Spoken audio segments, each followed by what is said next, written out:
Live, local, late breaking. This is Newswatch 12 this morning. Hanson, Yes. Duquesne, No. Kaplan, Yes. Bloom, No. Dale, No. Sherrill. Yes. In the case of a tie, mayor votes Yes. In our top story this morning, after weeks of debate in a packed council chamber, the vote to pass salary increase for city management has passed 4-3, with Mayor Tanya Graham breaking that tie. Thank you for joining us for Newswatch 12 this morning. I'm Carlos Murrieta. Protesters gathered outside City Hall protesting the proposed pay raises for city management. Here's what both sides had to say. To me, this is both a short-term and a long-term investment in the health and the stability and the resilience of our city. Tensions ran high in Ashland as councilors debated whether or not to raise salaries for city management employees. The mayor says the changes were initiated by the city council months ago and are part of a long-term investment in city stability, but council members were split. We are not helping our people directly in any way that are business owners. And if we don't start to think out of the box and realize that the people of Ashland are who we work for, I think we will find ourselves in even a worse position. And I will not be supporting this. An hour before the meeting, residents filled the chambers to protest pay increases for city management. Dozens showed up with signs calling for greater transparency and accountability from city leaders. How can Sabrina Cotta justify a raise for herself in the face with Rite Aid employees sleeping in their car with a full-time job? Complete lopsided set of priorities. And that's why we're here. It's a complete overreach. Residents have also voiced concerns over reduced operating hours at local amenities like the splash pad, the Daniel Meyer swimming pool, as well as the removal of garbage cans in parks. This is an important moment in this community, okay, because they have been taking advantage of the goodwill of these people for far too long. And there has been no demonstrative pushback until now, so we're thrilled to have this opportunity. Reporting in Ashland, I'm Carlos Murrieta. And right now, we're taking an early morning look at Smith River by this Lucky Sevens Casino. And with that, let's turn over to Storm Tracker 12 meteorologist Sarah Kress for a look at our Wednesday. And Sarah, how are things shaping up as we're heading out this morning? Well, out this morning, you'll notice a bit more clouds. Temperatures, not something we should really be worrying about this morning, a bit more comfortable. But in terms of highs today, not going to be warming up too much. 88 degrees, passing clouds. A medium coffee for you today. Weather is not going to be your big concern.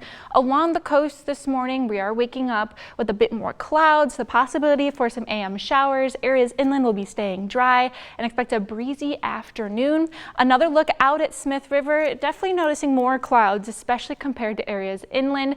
Could possibly see a light shower, maybe some drizzle, but overall not expecting big amounts of measurable rain. That's going to be staying more so to our north, but you can see clouds working their way in this morning with that system. Highs today, we have 88 for Medford. Grants Pass will be at 89. Brookings into the 60s. We're east side, 80 for your high to Klamath Falls. Wairika, 86 degrees. Now, tonight, if you are heading out to the Brit Festival to see Andy Grammer, not too bad at the start. You definitely will see a bit more cloud coverage, but as you're working your way through the concert, temperatures will be into the 70s. Maybe do want to take a light layer along with you. Winds will also be dying down throughout the concert as well. Now into the next couple of days, we're going to remain staying dry for us, but the big concern is going to be heat and possibly some elevated fire weather as we're moving into the weekend. I'll have more details for you coming up in your next forecast. News this morning, the Josephine County Board of Commissioners have voted in favor to create a new chapter when it comes to regulating marijuana businesses. The new chapter would replace the current one, as the new chapter aims to streamline and regulate marijuana businesses to ensure compliance with state and local laws. The new regulations would also address community concerns about marijuana businesses.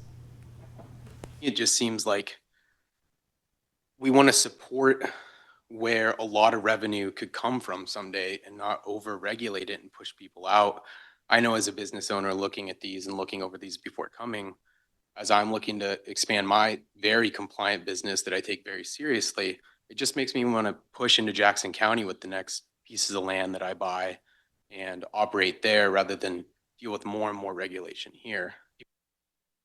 A draft of the ordinance will be the next steps, which will most likely be done next month. Then, once the commissioners approve that final draft, the new regulations will go into effect 90 days after voting.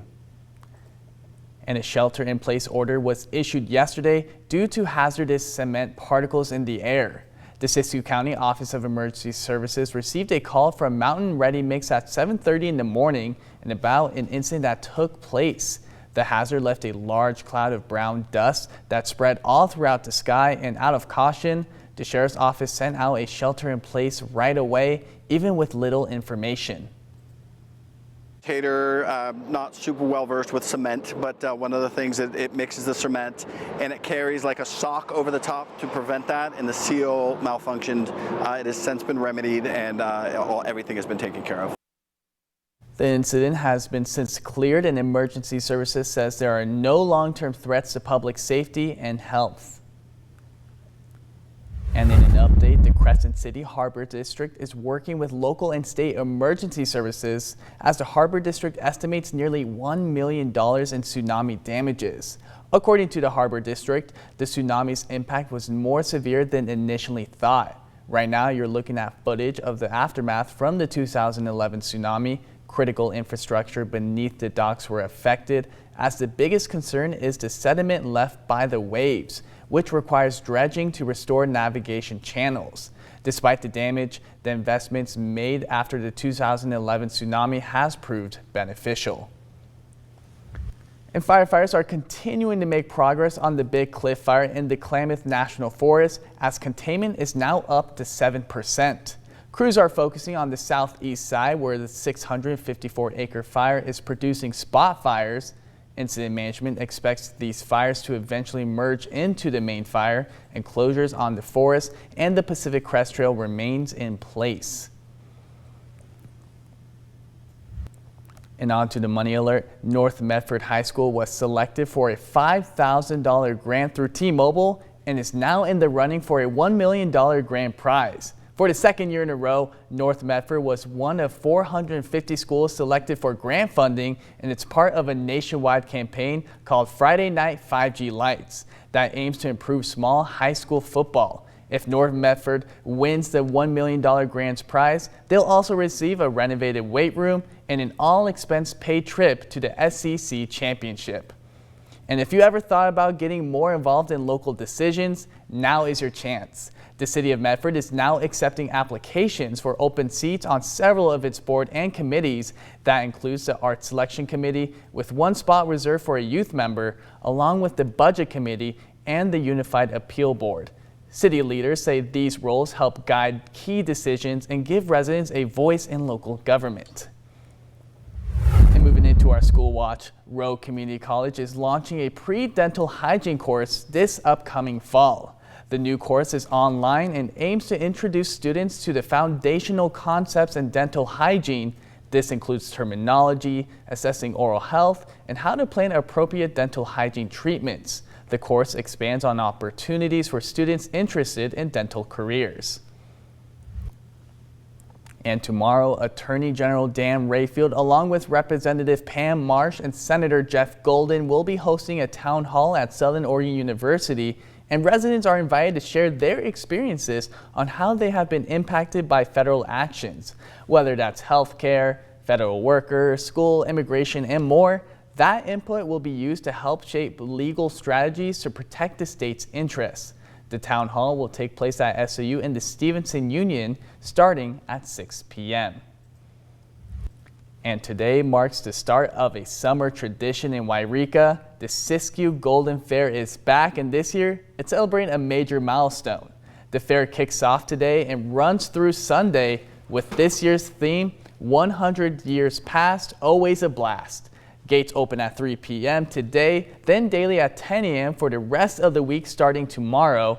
And each day also comes with special deals from free admission for kids on Thursday to Military Appreciation Day on Saturday and Family Day on Sunday, where admission is free for everyone.